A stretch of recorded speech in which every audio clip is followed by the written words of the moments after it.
At the start of muscle contraction, the brain sends a signal through motor neurons to the terminal axons connected to muscle fibers. Then, sac-like vesicles within the terminal axon release ACH. ACH diffuses across the synaptic cleft and attaches to specialized ACH receptors on the sarcolemma. Muscle action potential depolarizes transverse tubules at the AI junction of the sarcomere. Depolarization of T-tubule system causes calcium release from the sarcoplasmic reticulum's lateral sacs. This calcium then binds to troponin, tropomyosin, and the actin filaments. This releases the inhibition that prevented actin from combining with the myosin.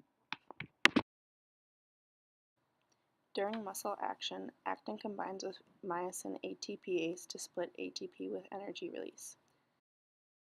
Tension created from the energy release produces myosin cross-bridge movements.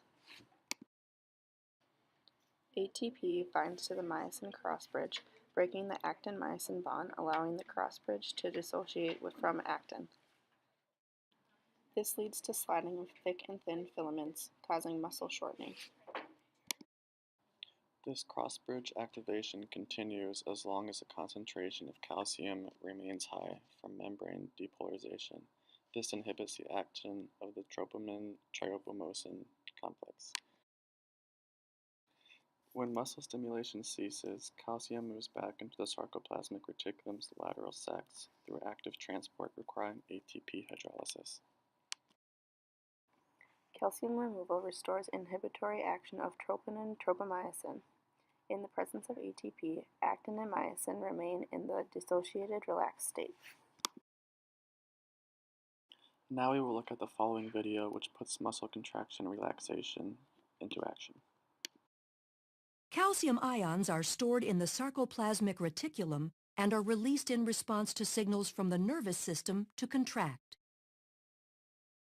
Neurotransmitter molecules are released from a neuron and bind to receptors, which depolarizes the membrane of the muscle fiber. The electrical impulse travels down the T-tubules and opens calcium stores. Calcium ions flow to the myofibrils, where they trigger a muscle contraction. As the actin and myosin slide along each other, the entire sarcomere shortens as the Z lines draw closer to the M line.